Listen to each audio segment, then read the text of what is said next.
Assemblée générale de la coordination des syndicats de l'enseignement supérieur et de la recherche scientifique a eu lieu ce mardi 30 mai 2023 dans l'amphithéâtre de la faculté des sciences et techniques de Bamako. Nous étions dans l'obligation de revenir rendre compte de l'avancée ou bien des problèmes rencontrés lors de nos pourparlers avec nos médiateurs qui ont été envoyés par le gouvernement ou par le ministre de l'Enseignement supérieur. Donc les différents problèmes aussi qui ont vu le jour entre-temps, c'est-à-dire quelques manquements au mot d'ordre.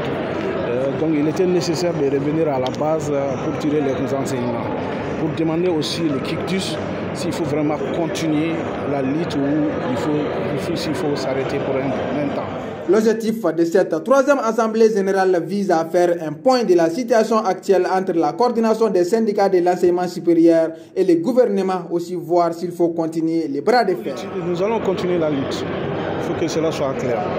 Nous sommes déjà en arrêt de travail et cela va continuer. Entre-temps, nous allons développer d'autres stratégies de lutte pour obtenir nos points de revendication, pour parvenir à faire bouger les lignes du gouvernement pour qu'on puisse vraiment avoir nos droits. La prime de recherche, de l'indice 3000, la sécurisation de l'espace universitaire, les primes de déplacement pour les agents de Kabbalah, en tout cas les 9 points, et d'autres problèmes qui sont en train de voir le jour au niveau de l'enseignement supérieur, à savoir le manque de recrutement. Il nous faut maintenant des enseignants qui sont enseignants réellement et qui sont nombrés, qui doivent être nombrés dans nos structures. Dr Alou Diarra a évoqué également d'autres problèmes qui gangrènent l'enseignement supérieur avant d'appeler les plus hautes autorités au dialogue. Des problèmes aussi liés à des structures spécifiques. Le cas de l'Institut national des sciences de santé est un cas spécifique où nous avons déjà mis en place un bureau, mais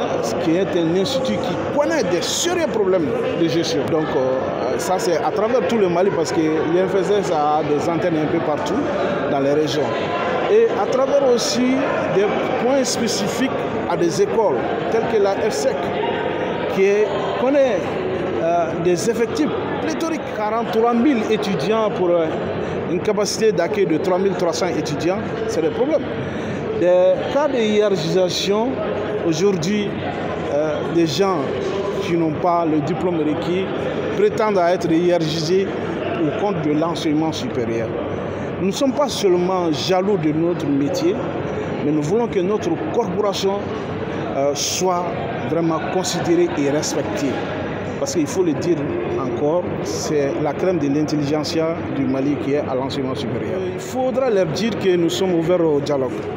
Ce problème a déjà dépassé notre ministre de l'enseignement supérieur. S'il avait des solutions, on n'allait pas être un mot d'ordre d'arrêt de travail pendant tout ce temps-là.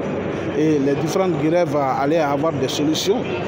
Donc nous appelons les plus hautes autorités de l'État pour qu'ils puissent trouver des solutions au problème de l'enseignement supérieur. Le second appel, nous l'adressons à la population malienne. Nous ne sommes pas un groupe de vente en guerre, mais nous sommes un groupe opprimé depuis plus de 10 ans. Plus de 10 ans. Les problèmes que nous revendiquons aujourd'hui ne datent pas d'aujourd'hui. Et c'est l'État malien qui s'est engagé en âme et conscience pour être dans le système LMD. Donc les exigences du système LMD, l'État doit les prendre en charge et nous sommes conscients qu'aujourd'hui, économiquement, le Mali peut tenir et supporter le coup. En effet, la grève des syndicats de l'enseignement supérieur mérite l'attention de toutes les couches sociales.